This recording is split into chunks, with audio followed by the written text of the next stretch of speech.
Boom. According to that, I am live. Welcome. My name is Equal Simon. This is Tokyo Tonight. Good to see you all.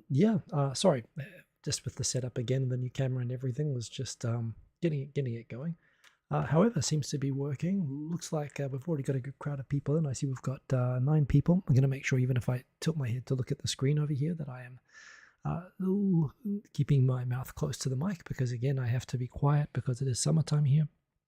We've got all the doors in the house open. Technical issues indeed. Well said, Aaron. And let's check out who is already here in the chat. We've got Dan H first. I mean, right away, as soon as I set it up. So excellent to see you, Dan H. And as always, looking forward to questions and suggestions. You've often got better ones than I find myself. Kovaris Tenshi, good to have you in here. Second that, indeed. Quint Ranked, good to have you in here. Ebon Legend. Hey, good to have you in here, Ebon Legend. Nice to see. Not such a familiar username. So yeah, definitely do everybody speak up and say hi. Good to see you. Aaron, go time indeed. Shubhas, not afraid anymore now that you're here. Hope you're enjoying a nice cup of Panamanian coffee. Yes. Most devoted member of the cult of butter do not feel worthy enough to praise from the almighty butter leader. Death to margarine. Hey, margarine's okay, but butter is better, So yes, indeed.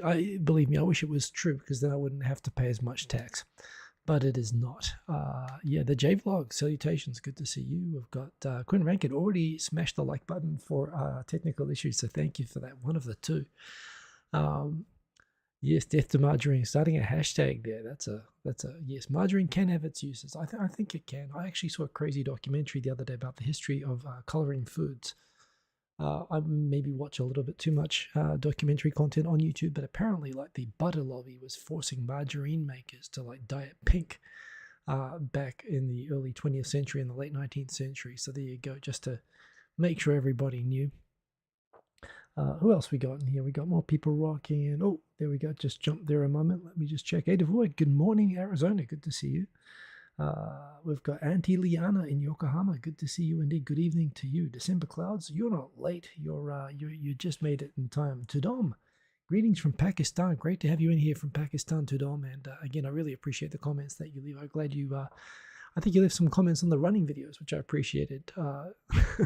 Not sure how many people watch those. Oh, by the way, people may have noticed. I noticed that my iPhone got the new shorts creation feature added to it. So I did try that. I actually did just try to take a slot of me saying something interesting. You get up to 60 seconds. So I tried to find 60 seconds in the last show where I said something interesting. And I made that into a short. And I have no idea if that's good or not, but it got a surprising number of views. I guess just because it is so short and people just watch it like Reels and Instagram. I mean, obviously it's YouTube's Instagram Reels ripoff. But it was interesting. I might do it again this week. I'll see if I can find 60 minutes of interesting content in the live stream. We'll see how that goes. That can be challenging.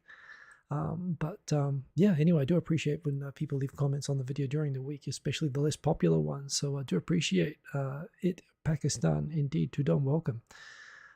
We've got some comments aimed at me. Ian Macaulay, good morning to you. Good to see you, Ian Macaulay. Good to have you in here again. Another familiar name, particularly from Twitter. Do appreciate it. Quint Ranked, I'm repeating a question with the tag. I should ask now, how I've been getting a lot of videos popping up about trapping and cooking wild boar in Japan. How much of a problem are wild boar? That's a good question. I live in central Tokyo, so I am in the place where wild boar are the least trouble in Japan. But that said, you do pretty regularly hear stories in the news about wild boar. Maybe I say regularly, every couple of months, something will happen where one will wander. Like, for example, in Fukuoka, there was a notable case where a wild boar got into a suburban train station area. And, the stories come up because they are, although they're as big as dogs, they're not that big. They are tough. And, when they're scared or, in a bad mood, when they charge, they can do a lot of damage to people. Their heads are apparently really tough, and they've got those tusks and stuff, and they can really seriously injure people. And they can be aggressive around people, and they are apparently they're all over the place. So they seem to be up and down the country, and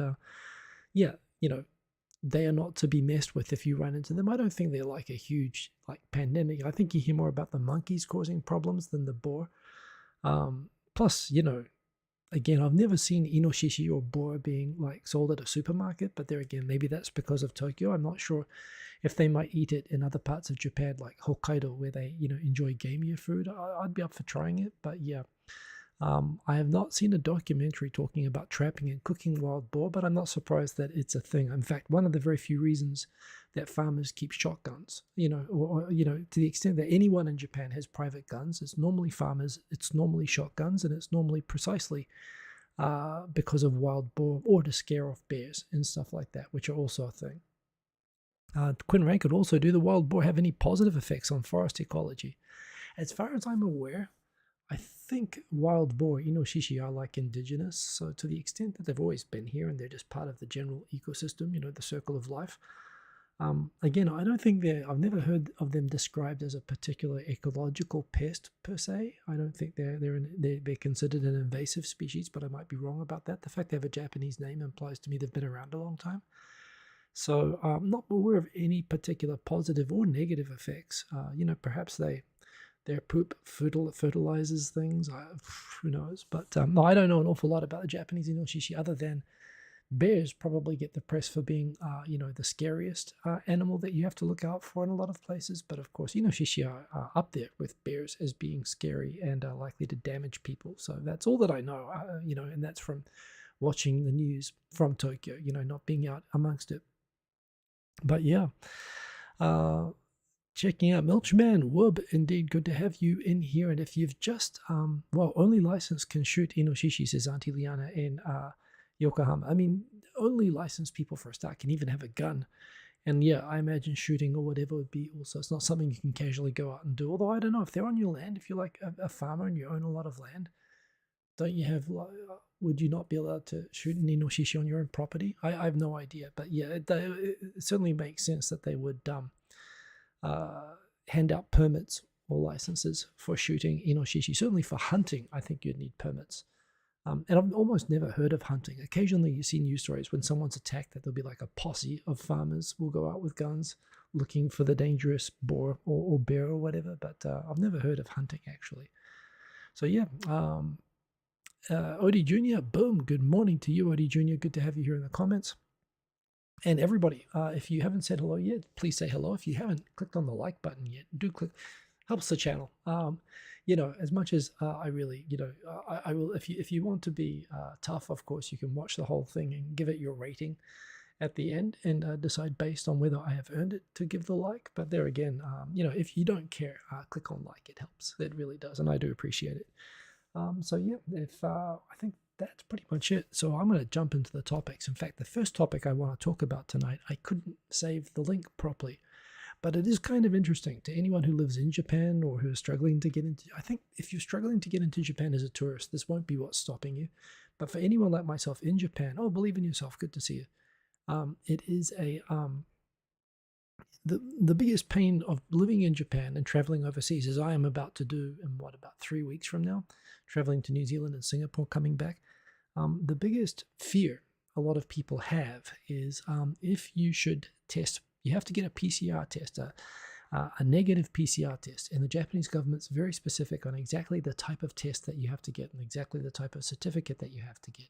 You have to get a negative PCR test 72 hours before your flight, within 72 hours of your flight, that is. Or you're not allowed to fly. You're not allowed to get on your plane, and you won't be allowed into Japan if somehow you get on the plane. So, you know, it's one of those things. When you are abroad, you have to arrange the PCR test, and that has to be negative if you want to fly back. And of course, because it's so close to the time of the flight, and because so many people don't get their tests until like a day before, you know, and of course, it's possible to have COVID without being symptomatic, but still test positive, right? So a lot of people are discovering on their overseas trips or are fearful that they won't be allowed to come back into Japan when they plan to. And, you know, it's possible, of course, if you've just caught it, if you test positive for COVID, you don't know how long it's going to take before you test negative, and you're not allowed to return until you test negative. And for some people, that can take 3-4 weeks, even more than that, before you test negative, depending on how it goes. So, you know, you're left in limbo, basically blocked from returning to the country. This is mainly affected until now business travelers, you know, and I suppose foreigners looking to visit home or whatever. But I'm just going to stop the camera moving around so much like that. I can do that because it's an AI camera. There we go. It's going to stay in place now. So it's mainly affected foreigners and Japanese business travelers until now, but we're just coming up on the end of Japanese summer vacations, and really the first summer vacations that we've had where there hasn't been some kind of major lockdown in place and where flights have been, starting to resume and there are more and more flights. So, yeah, we're actually having now the first ever sort of in 3 years, we're having the first summer vacation rush back to Japan where the airports are the busiest they've been in years of Japanese people coming back from their vacations to Guam and Hawaii and all those places that they go to. And what is apparently happening to a lot of families is one or more members of the returning families are testing positive for COVID and are being blocked from re-entering Japan. And it's causing, with arrivals at Narita, a lot of people are returning where like a single family member has failed the PCR test. And so some family members have had to stay in Hawaii and chaotically arrange for extended hotel stays and new air flights and everything while some people return. And it's causing a lot of chaos for Japanese vacationers coming back into the country. This was a major story on the news tonight.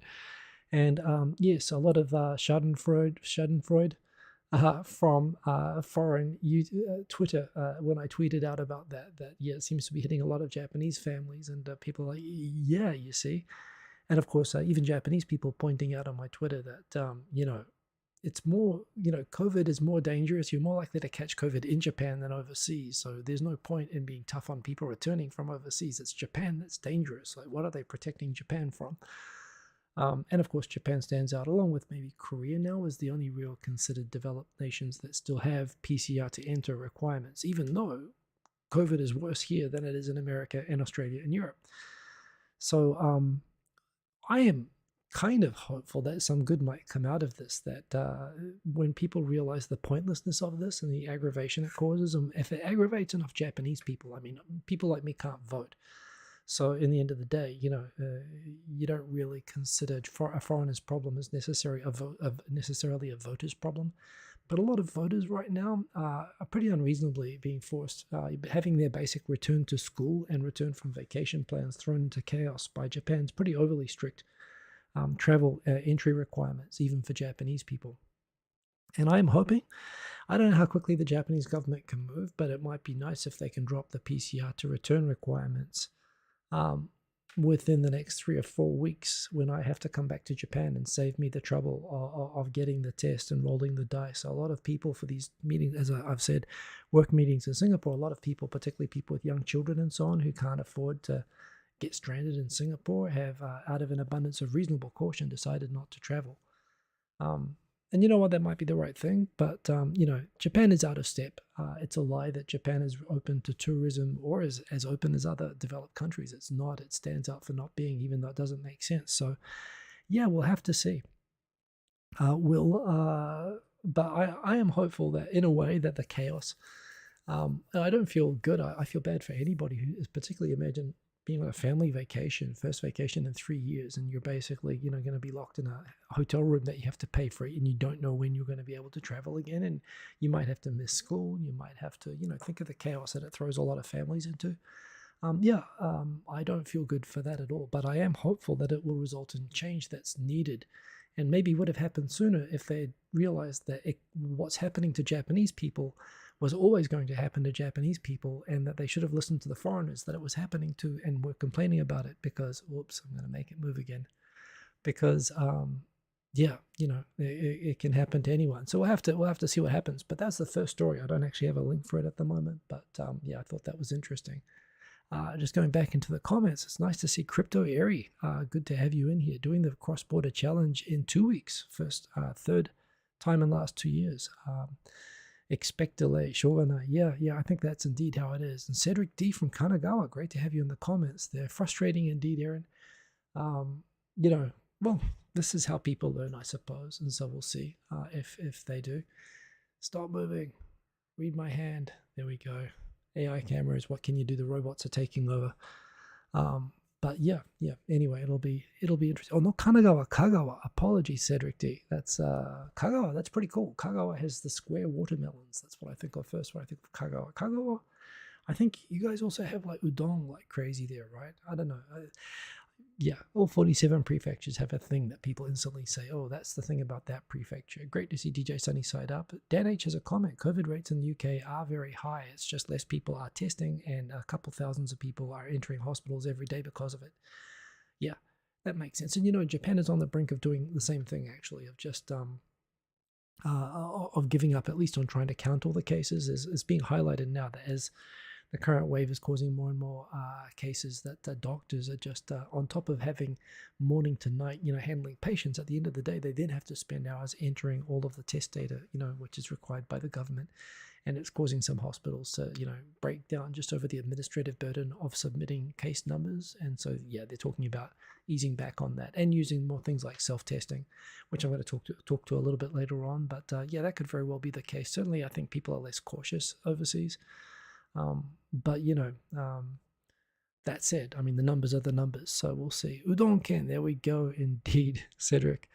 DJ Sunnyside up, good to have you in here. The princess got corona. Sorry to hear about that. Day 2 of quarantine life. Mrs. and you are fine so far. Yeah, my sister actually had a daughter who got it, and they were expecting it to go through the whole family, but in the end it was just the daughter. So, you might get lucky with that. I hope your daughter recovers from it soon.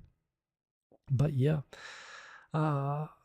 Indeed, Kochi. That's right. Good surfing down there, close to Kagawa. Pretty cool. Yes. Anyway, that's the first story that I've got.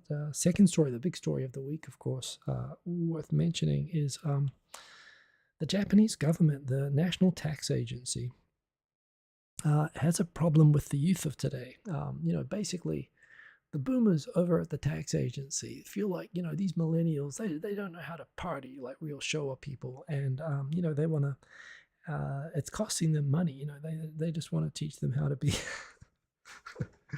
basically, they want them to get wasted. And so you might be asking, why would a government be promoting alcohol consumption? And it's complicated. It's complicated, like with most things. In fact, actually, I mean, when you think about the trends of young people nowadays, and you think about what people complain about, like the historic trend is that when old people complain about young people, it's that they're reckless, they party too much, they're loud, they're obnoxious, they read too many comics, they watch too much TV, they drink too much, they don't think about the future. These are the historical, going back thousands of years to ancient Greece. This is what writers have always complained about the youth of the day. And yet, by the measure of the way the elderly harshly judge young people, millennials, not just in Japan, I think this is actually a global thing, but certainly in Japan, millennials in Japan are the best behaved young generation in the history of humanity. And again, I don't know if this is actually one of the signs of the apocalypse, that people are so well behaved. Maybe this is just a sign that this is where society ends. But they don't watch TV. They don't drink. They don't. They're not as hooked up on self-destructive pursuits. They're not as into. They don't smoke. They don't drink. They don't watch TV. They don't buy music like crazy and so on. They don't play pachinko. So again, all these things which have in Japan, like when I came to Japan, were known as Japan's biggest social ills and problems that the government was sort of trying to deal with. At the same time, as you may know, the Japanese government realized in every country, these sort of vices, bad behaviors which are seen as being not great to promote among the public, alcoholism, gambling, addiction, whatever.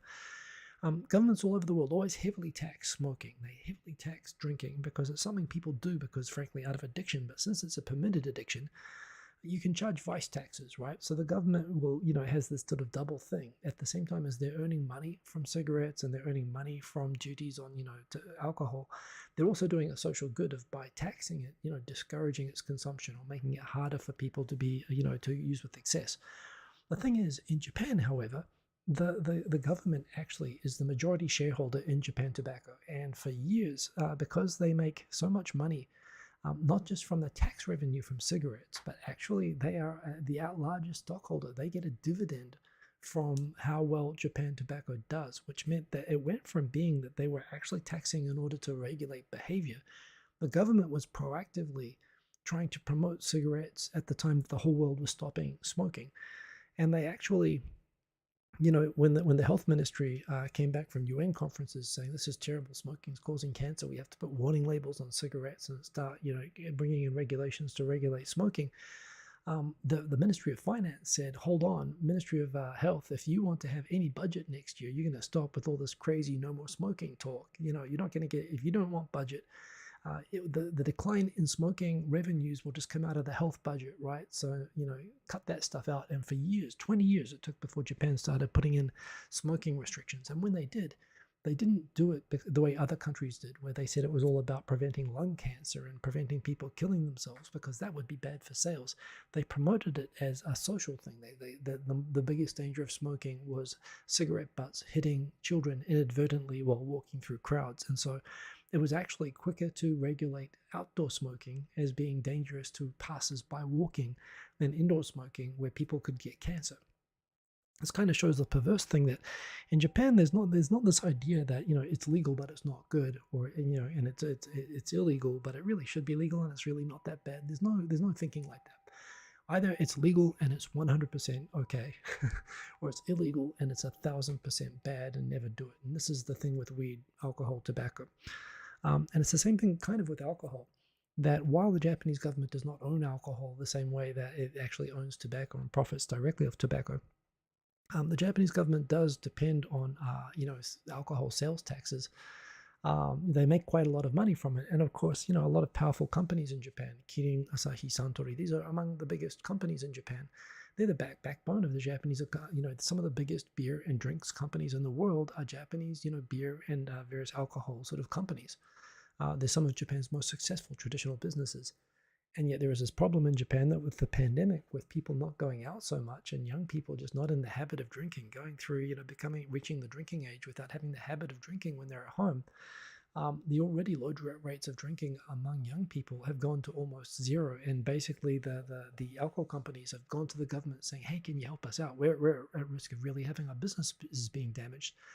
And the tax office is also noticing that, we're not getting the same tax revenues. And of course, this is the thing.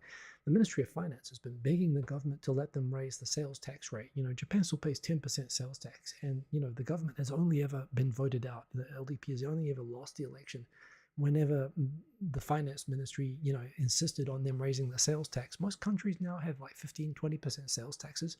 Japan's sales tax is still relatively modest by international standards, yet it's bring down the government. So they can't do that. So they really depend on other taxes and other, they want need to get all the revenue that they can from other sources because they can't get the sales tax number that they need. And they make a lot of money of alcohol sales tax, and they're not getting that. So the National Tax Office, I'm sure, without consulting with the Ministry of Health once again, because who really cares about those squares at the Ministry of Health?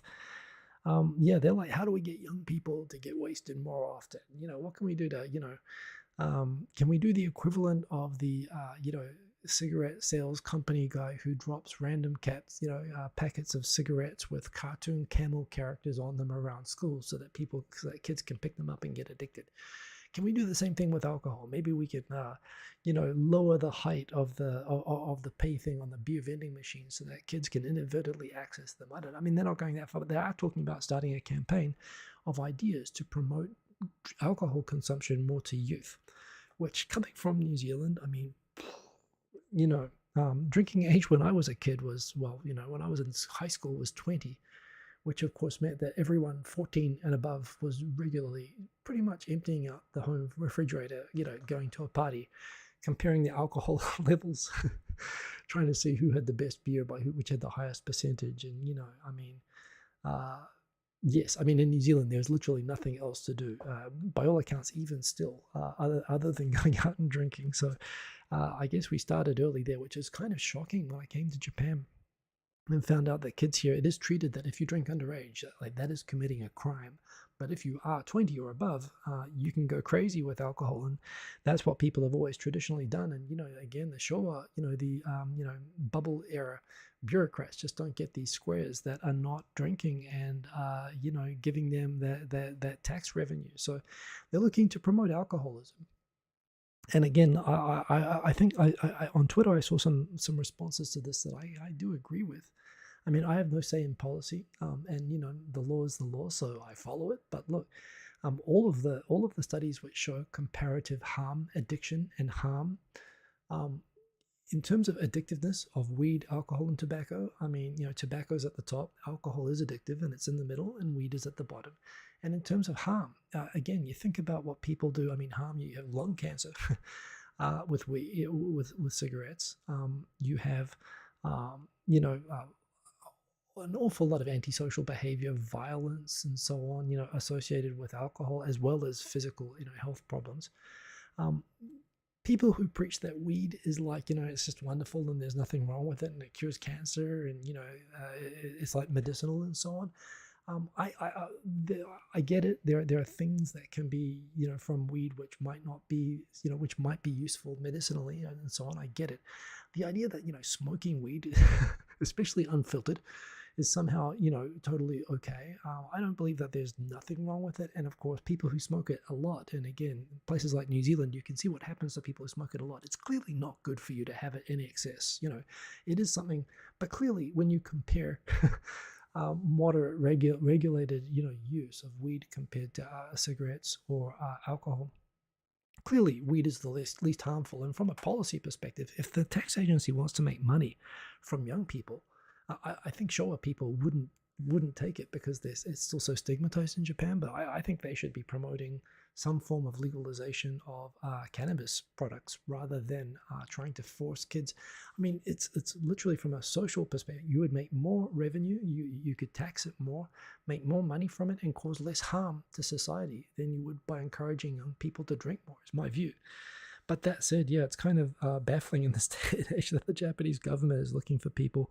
I mean, it's not unlike, I suppose, that they're trying to figure out how to promote getting people to have kids. Which again, I mean, the moment that it's like when you're like grandfather or uncle starts saying, hey, you gotta bang up some girls and drink some more beers. It's like you're gonna do the opposite, right, of advice like that. Maybe the fact that the government's trying to promote the birth rate and alcohol use is what's actually driving the rates down. Maybe they need to use some reverse psychology. The fact that they are advertising for young people to give them ideas of what would persuade you to get wasted and knocked up. You have to wonder what they're thinking, but that is a new story that is real, and they are advertising for ideas. Personally speaking, I hardly drink. I'm with the millennials. I think it's a wonderful thing that they're drinking less. Coming from a country with a huge binge drinking problem, and I think many Western countries have this thing. I think Japan has it as well. Or certainly, they had it when I arrived. And you know what? I enjoy the fact that I can go home on a Friday night and not have to sidestep platform pizzas as much as I had to 20 years ago. It was a guaranteed thing that there would be puddles of vomit everywhere and coming home, and salarymen lying in gutters and falling off seats on the train. That was a weekly thing, and I don't know. I don't see that as much anymore, and that's a good thing, right? I don't understand why the government would be promoting that. But that is, that's something that happened this week. Anyway, into the comments. I'm curious what people have to think about this. So yeah, we've got Giancarlo Lanoy. Do I drink? I don't not drink.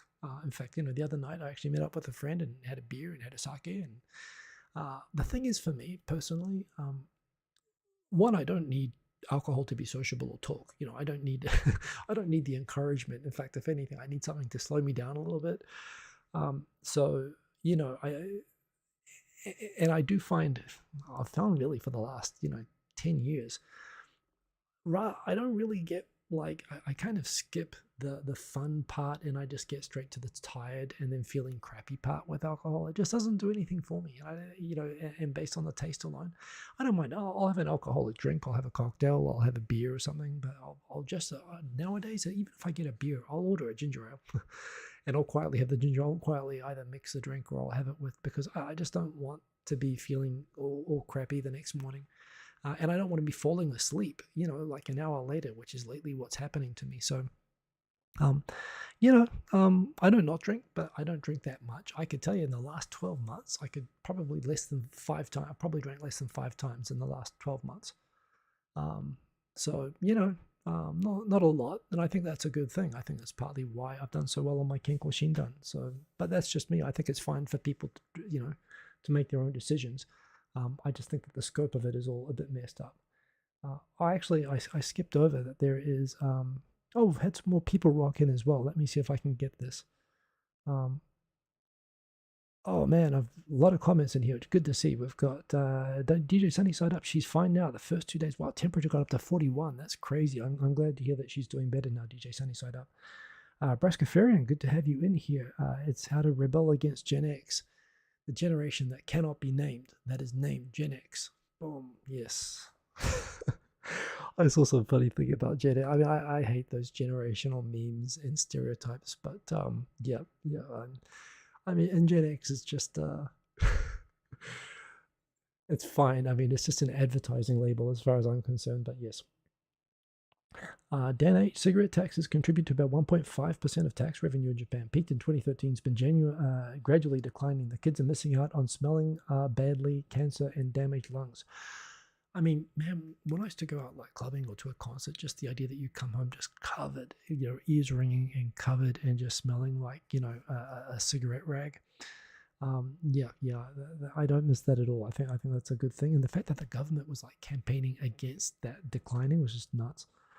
The government wants to have them party and drink, but on the other hand, to have kids. I don't think they mix very well together. Most young people can't afford it. Low-end jobs, indeed. I mean, that's another reason why people, but you know what? They're not in the habit of drinking either. And drinking is a habit-forming, addictive kind of a thing. And yeah, I think it's good that they're not in the habit. The fact that the government's trying to find ways to put people in the habit of drinking more just seems so off to me. But yeah, but you're right. The money as well. I mean, that's the other thing. If they're not drinking, they're probably saving. And they probably don't have the economic security with prices going up. And if they're working at home and they're not getting paid as much, why, again, why be promoting selling more alcohol to people who can't afford it? Sell it to old people. Get old people to drink more. Anyway, weird article indeed, Aaron. Scrolling down. People spent the last 2.5 years telling people not to go to bars, and this surprises them. Yes, yeah. Well, this is the thing. So they want to encourage young people to drink alone at home, which again is something I don't do. I mean, I will drink if I'm going out with friends and it's appropriate, which just shows how little I've been going out the last year. But drinking at home alone is just kind of, again, lots of people do it, but personally, I'm not in that habit, and I think that's a good thing. Quint Japan, I've heard that drunks in Japan are seldom aggressive. Is that true? Asked Quint Ranked. In Tokyo, I have been in Yoyogi Park during Hanami with like 300,000 drunk people in a park, and I have never seen a fight. If you had 200 or 300,000 drunk people in a park in New Zealand, you would need riot police. You would need that for like, geez. Honestly, if you had like 5,000 drunk people in a park in New Zealand, you would still need riot police. I mean, New Zealand, like student house parties, where like in Otago, where they set like sofas on fire because they have nothing else to do. Like those are parties of like 30 people. They need riot police. You'd have fights, you'd have violence, you'd have stabbings, you'd have everything. Japan, I've been in a park, 300,000 people, multiple years. I've never seen a fight. I have heard that in Nagoya and Osaka, you will see fights among drunk people. And I'm sure they happen. They must happen every now and again in Tokyo as well, but I've never seen one. So I think, situations which I would expect in Australia or New Zealand to be, unmanageable given the number of drunk people. Of course, Japanese are wired differently as well. A lot of them, not all, but it's something like 2/3 of Japanese people don't have the enzyme to break down alcohol properly, which one makes them go bright red. Even if they're not drunk, their skin will like go flush red. And the other thing is that, they will get drunk more easily. It will just go straight unfiltered into their bloodstream, whereas, Caucasians, most of us can digest it. So, we have to drink more to feel the effects. Japanese feel it right away. I don't know if that has something to do with it, just the fact they get drunk so easily, but it seems like they're probably ingesting less, and they're very mellow. You will have problems with people, falling asleep on trains and falling off, and throwing up and all those sorts of things. But I think seldom aggressive in my experience. It is pretty true. It's not, of course, 100% they're human beings, but I've not seen. I can't think of a single drunk fight I've ever seen. Oh, you know what? I have, but they were foreigners, foreign rugby players. I've seen drunk fights, but I've not. I have not seen Japanese fights. So yeah. Quinn Rankin, if they really want people to drink, then why promote beer and sake when they can sell sweetened alcohol beverages with some carbonation? Because they want to support the beer companies, which are huge lobbyists. They have a lot of, they employ a lot of people. They're huge corporations. They have big sway with the government. So they're asking the government for help, essentially stopping their businesses declining, because those businesses themselves pay a lot of, not just, I'm sure, alcohol taxes, but just corporate taxes and so on as well. So it's partly trying to boost the economy, trying to support local producers. I mean, Japan produces a lot of sake. Of course, they produce a lot of sweet, cheap stuff as well.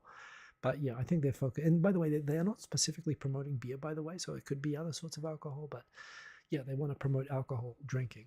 But yeah, the focus seems to be beer. That seems to be what's going down in particular. Wow, so many comments here. Um, I just saw one that we'll get to. It is the next one. John Carlo Noy, our friend from Philippines. Why is Japan very famous in JAV? Well, because the J stands for Japan. So I'd be surprised if Philippines was famous for J. I mean, yes, I understand that Japanese adult videos are pretty much the go-to for adult videos across the region. I don't know. And I am not an expert on the adult film industry. I certainly can tell you that attitudes towards sex in Japan are pretty well. Again, apart from the fact that people are not having kids, and all signs are it's a bit like Sweden, where on the one hand it's famous for producing all of this, sex material and pornos and stuff like that, and yet on the other hand, people seem to be. It's almost like they've made so much porn that they don't actually feel like having sex themselves anymore. It's this weird, all these contradictions around this, and I don't know how to explain it myself, but I can certainly tell you that, my experience coming into Japan is that Japanese are very, there's no Christian guilt about sex. There's no kind of general morality, even going through history against homosexuality, against sexuality in general. It's perfectly normal. And even among my own Japanese friends, the idea that you go out for a couple of beers, go, play some batting center, go to karaoke, go meet some, go to a health salon. Totally normal.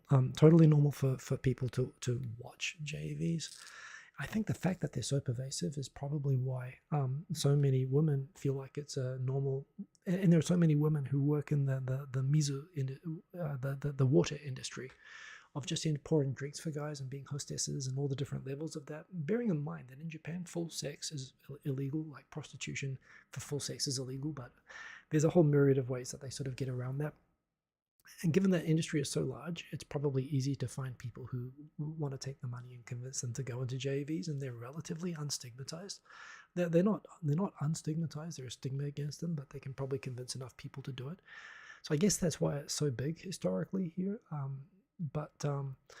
Yeah, that said, I mean, look, it's considered enough of a social problem that there's just been a law passed to allow basically actresses who did this when they were young to be able to, basically have their retroactively their videos all deleted and so on. So basically to empower people who are taken advantage of in this. So it's I think it's seen as something where there are a lot of victims, and maybe the harm, and the fact that in Parliament they were joking about it says that the harm that the industry causes isn't recognized as much as it should be. So it's something that Japan is also, like most things, is probably about 20 or 30 years behind. But yeah. That's my take anyway. I don't know if that's why, but I think it's just the culture in general is just fairly easy, fairly open about sex, frankly, in the right situation. Not like general. You don't go to work and start talking about sex randomly with coworkers, but if you were someone that you can generally talk casually with, or you're a friend with, you would have conversations about sex with friends in Japan that I couldn't imagine, again, ever having with friends in Western countries or English-speaking countries. Japanese are very matter of fact about it. I think that's a good thing. I think we have a lot of stigma against sex that isn't good, but again, Japan is the opposite extreme, and you've kind of got to judge that.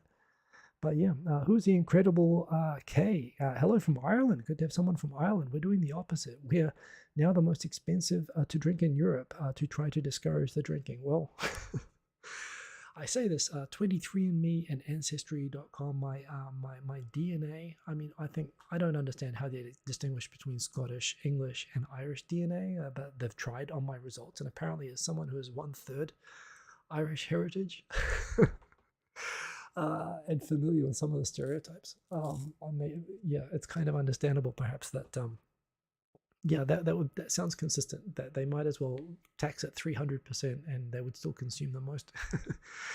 In Europe, I think a lot of the binge drinking culture that we have in New Zealand and Australia comes from, well, in Australia has more Irish heritage, and I have some Australian heritage. So, um, yeah, I think it comes probably from a mix of the Irish heritage and having nothing to do in the case of New Zealand, which is not good.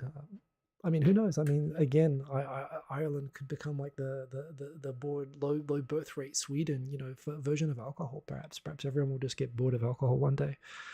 But yeah, sorry to hear about that. Well, there we go. I mean, that's what the NTA wants. Maybe they should do a study trip over to Ireland, and they can say, hey, we want to make Japanese people drink like Irish people. Please teach us. And I could imagine someone at the Irish tax office saying, come here, young Padawan, let us teach you how to drink like us. That would be hilarious. Good to have you in the chat. Who is the Incredible K? So yeah, DJ Sunny said, "Up, you ever drinking a chew high every night?" A lot of people do, but apparently young people don't. That's what they want. They want everyone to be like you. And yeah, nothing wrong with that. But yeah, Auntie Liana didn't drinking since January this year. Yeah, well, there you go. 2.5 years I've had like less than 5. I haven't consciously stopped. It's just I never really drink much in the first place. Quinn Rankid, did I just name a koan about Gen X not have a name? Did I just make a koan? I don't know what a koan is, but you know what? That's what the thing always was. They used to have all of these boomers. They used to have all these generation things. And back in the 90s, the marketers were like, we know that Gen X is too cool to be labeled. That's why we're going to call it X, a mysterious, because it cannot be defined. That was like the whole marketing pitch, was that we know that Gen X is too savvy to be defined, while they were ironically labeling us as Gen X. Yeah, I just look at anything to do with television advertising and segmentation with complete cynicism. But I do appreciate that it gets used that way, and I think it's a wonderful paradox that yes, Gen X was called the generation that cannot be defined. That's why they called it Gen X. But by calling it Gen X, they've proven that they can call it something. I think that is a hilarious contradiction. Scrolling down, Dan H. Oh, Dan H said something and then it jumped. They want them to drink home alone, and they have a very high suicide rate. It will shoot up if the campaign is successful. I agree. I mean, I think all the things, right? They'll be poorer. They'll have worse health. They'll have, they'll be more likely to be violent, self-harmful, depressed, and have medical problems and less money. But go for it, tax office. At least they'll be able to show people how to party. I don't get it, but yes, you're absolutely correct. Hey, Marcos Fernandez, good to have you with us, Marcos. Indeed. Hey, right back at you. Atomic Tom, I think many East Asian people have a less effective version of the enzyme to break down alcohol. I think that's right. I think it's just something to do with, drinking alcohol for longer in other parts of the world. Our bodies just develop the ability to break it down, and I think alcohol came later to Asia. It's literally just that. It's just an adaptation. But yeah, Mr. Quixotic health salon, indeed. There was some Japanese person telling me once at length about how he just thought that was just a genius of marketing, coming up with the name health salon. Yes, after which they tried to take me to one, and I wasn't allowed in because I was a foreigner, which made me go back to drinking. So yeah, there's always another vice to pick you up, and they all went in without me. Because they didn't want me to ruin their night. They sent me home. Cobra Tenshi, you have a friend who works as a Cobra Tenshi has a friend who works as a JV actress. She's a very nice lady. She does some great educational work on health and sex in a community center in Shinjuku. Well, good on her. And you know what? I mean, I just reacted to that. But hey, if she's happy doing that job and she's making a good living and she's doing sex education and people are buying the product and she's all good. Good for her, I mean, seriously, again, even the weird reactions I have, I think, come partly from my cultural background. So I think that's all cool, provided, of course, she's safe and, looked after and all of that. And again, that's why it's good that there are laws now to improve that. Boom. Wow, so many comments in here. Eric Bailey, good to have you in here. How could I start without you? Terribly disappointed. Well, I did. I tried stalling with some technical issues, but you couldn't hold it that long. Hawaiian, a paradoxical anecdotal riddle used in Buddhism to demonstrate the inadequacy or logical reasoning to provoke enlightenment. Ditto. That's exactly what I was doing. Totally knew that. Thank you for the for educating me. Aaron, don't forget to smash the like button. Indeed, man, we've only gotten through like, whoa, Mr. Old, yo, indeed, nice to see some unfamiliar names in there. Not Kochi woman, your wife outdrank Big Brother and me one night. They are built differently out here. Yeah, there are different parts of Japan actually that are famous for, again, going back to Showa period where like people would rate how good they were by how much they'd drink. But yeah, you know, the different rural parts of Japan. I think it's like New Zealand. It corresponds to how much there is to do. But yes, indeed. Black Tinker, good to see you. Happy drinking non-alcoholic beers. I just don't like the taste of beer personally, honestly. Non-alcoholic beer, I just like completely don't see the point because I don't think it tastes that good. But I might have it for social harmony. Mr. Old is asking, what's my favorite Japanese newspaper? I don't really have one, honestly. I appreciate that the Mainichi puts out a lot of stuff in English, which makes it easy to share and retweet what I'm reading in Japanese. I would say my favorite news source in Japanese is NHK. I think it's, as Japanese stuff goes, is excellent. Nikkei is probably, actually, you know what? The Nikkei is my favorite Japanese news source. Again, just because it's very detailed and factual and fairly apolitical. You know, you get into Asahi far left versus Yomiuri far right, and they're all fine. But you know, with those ones, if you say that I like the Asahi, you're saying that you're a particular political opinion, which I don't feel the need to get into. But yeah, wow, Cobra Tenshi hangs out and knows the JAV, the adult video actresses. Well, I mean, I can't say I've ever met that I've known of a JV actress, but good for her. You know, again, if she's happy and doing what she wants to do, I mean, I say, go, you know, power to her. I'm going to get into more stories. Geez, we just got on the alcohol story. Geez, 5 minutes to go. I'll be fine. I started 5 minutes late, so I'll take 10 minutes. Did my Kenko Shindan last week. I've still got to get the numbers back, but I saw them measuring my waist, and they put down 80 centimeters, and 85 is the metabolic syndrome designation in Japan. It's pretty arbitrary, but I think it's the first time in 23 years I've beaten that. So lately, you know, between running isn't good for losing weight. It's actually, I've been doing like standing push-ups, like whenever I have a shower, but just doing that, doing a lot of them. I'm in really good shape right now. I've been, you know, I'm again not drinking. You know, I will admit that I was so happy at how well I did on the Kenko Shindan, at least from what I saw. Again, I'll have to see the numbers come back, but I've spent the rest of the week pretty much eating all the bread that I've been avoiding and getting hamburgers and kind of celebrating. And I've kind of put on 2 kilograms in the last 3 or 4 days, just celebrating, doing so well on the Kenko Shindan. So I'm going to have to ease that back, I guess. But yeah, I put a lot of work into, I was just trying to getting good numbers on it, and it worked. So I'm pretty happy about that. So that was cool. Also a good sign that immigration looks set to reopen, that Delta is adding more flights between Japan and the US. Yeah, Delta's not great, but honestly, I think it's as good as US airlines kind of get, which isn't saying very much, but it's a good sign that maybe Japan's going to open up more. Not so much American Airlines. Japan Airlines has already put in orders for these boom supersonic jets, which might be around like in the next few years. I think 2025 they're going to start flying. They're probably going to be all first class, you know, and they're going to be expensive seats, like $5,000 to $10,000 a seat. But you know, they'll make basically a flight from Tokyo to Seattle. Currently, like I think about a 7.5 hour flight is going to be like 3 hours.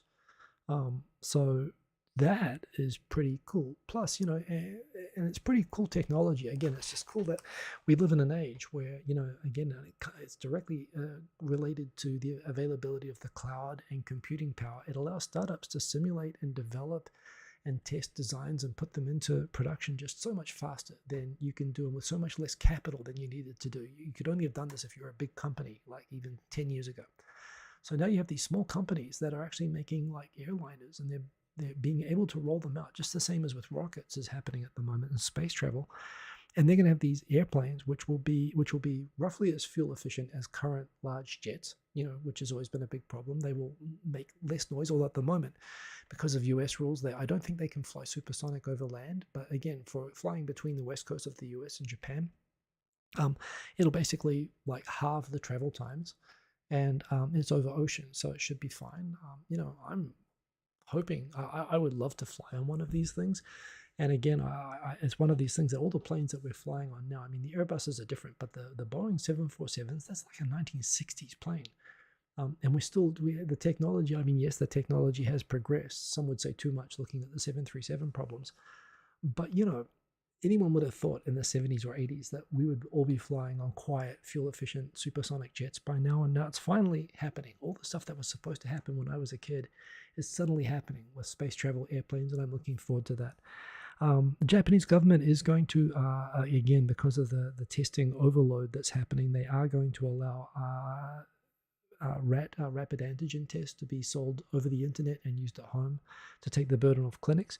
Right now, you can buy these things, but a lot of them have Kenkyu-yo. They have for research purposes only on the top, which means they haven't been verified by the government if they're accurate. And the government's actually saying they won't, because they're selling tons of these, but they're not government approved. And the government's saying stop buying those Kenkyu-yo ones, those research purpose only ones, which is what I've got. I've got a ton of those. They look the same as the ones I had in Singapore.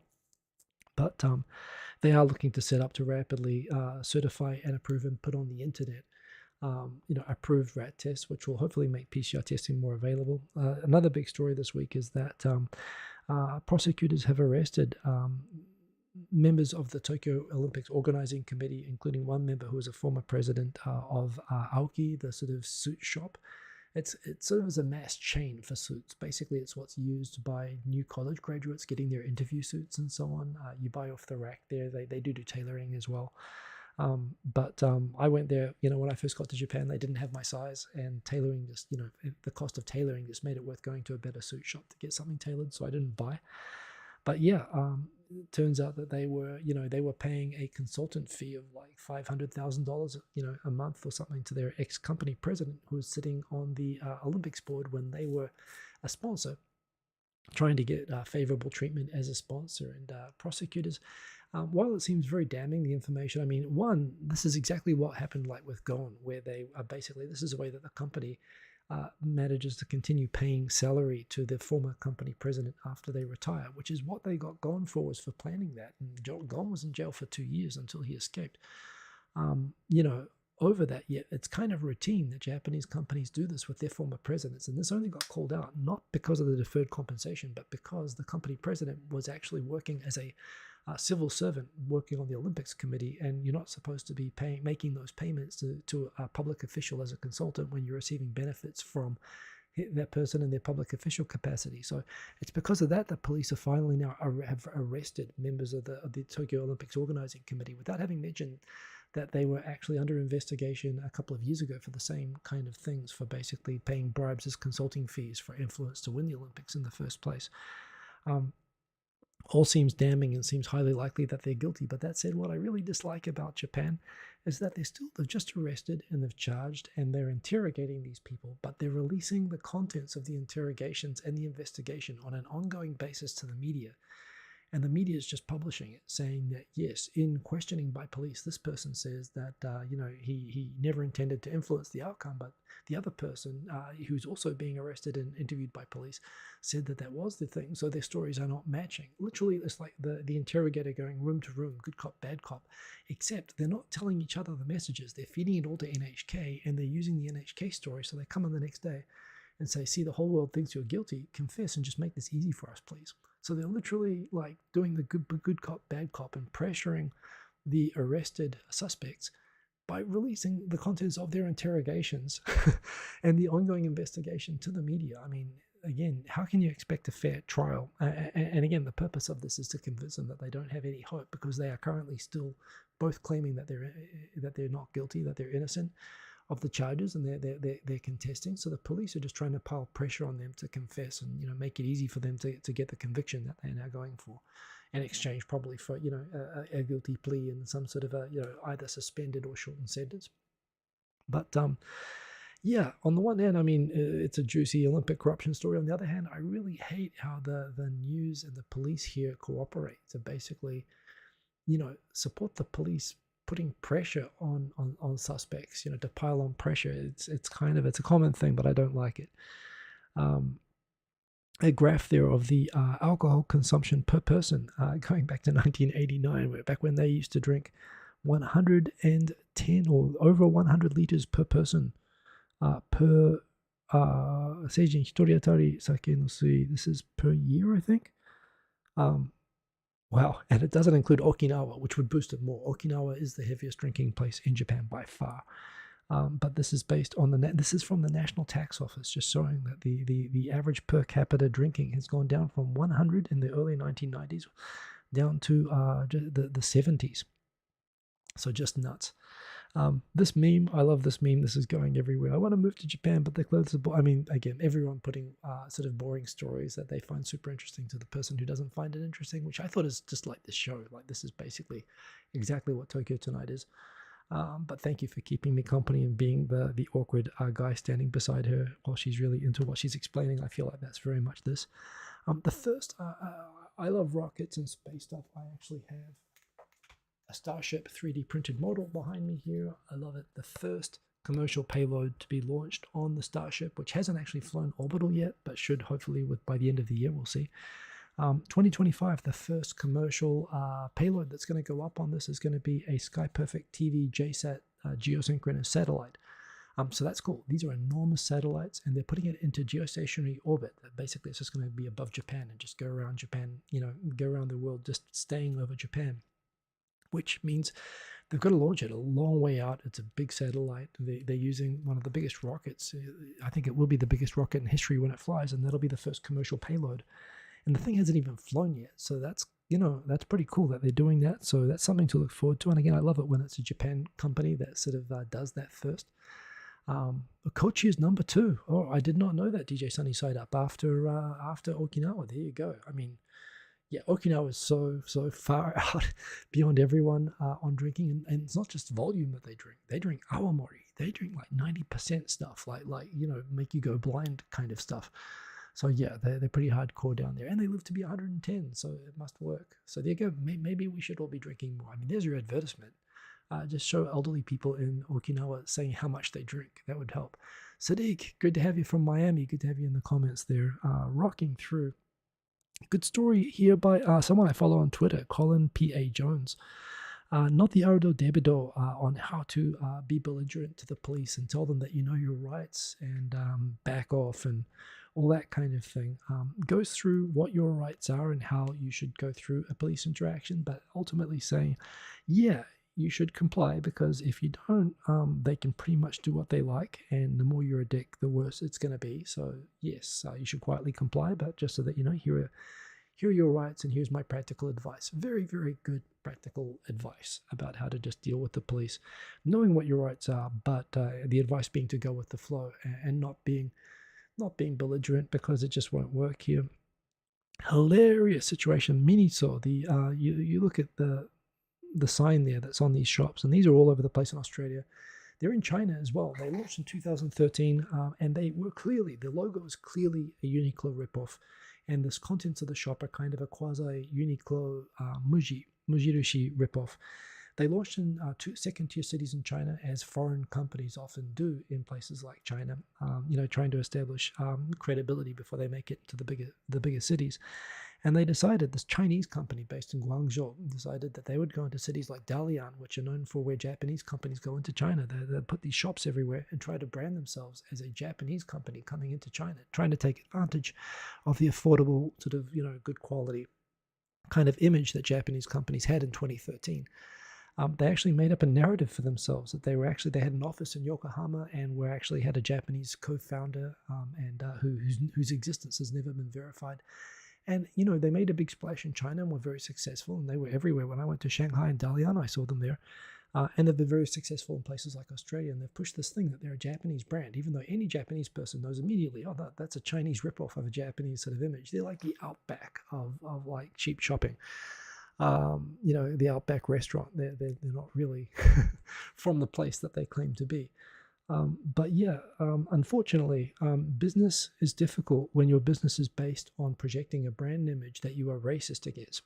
The problem is that lately in China, nationalism is rising, and sort of anti-Japan sentiment is rising. And the last time that really rose, like, they went and burnt down every Aeon shopping center, every Japanese car factory. They started assaulting Japanese people in the street. And apparently things are winding up towards that happening again, of just state-sponsored, when people get really fed up with the government over economic crises and so on, like happened in 2008, 2009. The Chinese government says, okay, you can all riot so long as it's against Japan. And, we're very angry at Japan now. And everyone goes nuts, knowing that they're allowed to be angry and set fires if they're Japanese. Sensing that's coming, Miniso's like, yeah, we just want to actually apologize. We didn't mean to cause any misunderstanding that we were Japanese. That is a Chinese shop with katakana in the name on the shop. Like Japanese writing script is on the name, on the signs in China. They're like, no, we didn't mean to mislead anyone into thinking that we're totally not Japanese. No, and we're sorry for causing that misunderstanding. We will be correcting that branding, including doing things like making themselves appear more North Korean and other various things. Kind of showing that, again, it's tough in China. Just because racist nationalism is kind of okay, and it's tough when you're kind of ripping off Japanese branding, and all of a sudden you have to become racist against yourself. So that's a thing. Final one is today. I've talked many times about the apprenticeship training visa scheme and how that's been abused by human traffickers and so on. And how that's become a cause for human rights concern against Japan, and the government's recognized that finally, and they've said that they're going to put a pause on the system and reconsider the whole thing, because they shouldn't be using it just to make up for cheap labor and labor shortages. It should be genuinely for training apprenticeships. Yet the government announced today that there are now so many complaints from food and drink processing and manufacturing businesses that they have labor shortages, that they are going to expand the scope of the apprenticeship scheme to make up for those industries with labor shortages, which kind of isn't exactly consistent with what they were saying a month ago. So problematic again. A lot of human trafficking, a lot of human rights abuses by Japanese employers here. Stealing passports, not paying minimum wages, not paying overtime, abusing workers. And but it is a problem in Japan. There are labor shortages, and rather than pay young people or pay appropriate wages, they want to import people from Vietnam and abuse them. And unfortunately, they're talking about expanding that. So that's some bad news. I'm going to do one final scope through the comments here, and then I am going to check out. We are 5 minutes over. I think... let me go out. Quarantine. Favorite Shimbun is Shimbun Akahata. Dan H. Hey, yeah, the capitalists will pay for their crimes. Indeed. You like reading the Communist Party newspaper, and why not? We've got DJ Sunny Side Up. Put 100 minutes on your exercise bike today. Quarantine life. Congrats. That's pretty impressive. I went for a wee run myself. I ran 12K. No, I ran 7K tonight. I got a pretty good time, so I was fairly happy with that. The weather finally got under 30 degrees tonight. It's like 28, but it's quite pleasant at the moment in Tokyo. Aaron, you hope that the price comes down on those flights eventually. Indeed, I think, well, at the moment, the flights are super expensive, partly because it's the summer holidays. So, when Japanese will fly at once, that pushes the tickets up. But yeah, I think they will come down after the summer vacations, but we'll see. But yeah, I've heard people complaining about that. Marcos Fernandez, they missed the chance to call the company Boom Supersonic. Yeah, well, I think that is what they called it. They called it, but that's what they call it. Boom. I'm sorry, I don't get the joke, but yes. Oh, you mean like with all caps? Well, that would have, oh, I see, with the, yes. I must admit, I mean, they're using my branding. I feel like I have to fly on them. DJ Sunny set up. Coach's number 2 on drinking. Hello from Miami. And Eric Bailey. Dang, if you quit drinking now, the whole market might crash. Somebody needs to reach out to the Irish for help. Maybe that's what Japan should do, is they should have some visa system to get Irish people to come in to help the numbers go up. I mean, the taxes are probably lower on alcohol here. It's a win-win. Dan H. Japanese fashion lost Hanai Mori and Issey Miyake recently. Who's the next Junior Watanabe, Yoji Yamamoto, Rei Kwakubo? I feel like Japanese running out of fashion designers. Oh man, that's such a good topic. I'm not an expert on fashion. I shouldn't be talking about fashion designers at all, but I can talk about, I know young people who are involved in creative pursuits, and there is a perception that Japanese people are not creative, or that they're not as creative as they used to be, and they're not producing these creators. And it's not true. Japan is full of fantastic, great designers with great design sense, but the problem is that there's just no framework for them. It's so tough for them to come out. There are so many, it's like with music, there's so many talented bands in Japan, but yet the only bands that get supported commercially are just the crap ones. I think fashion is like that.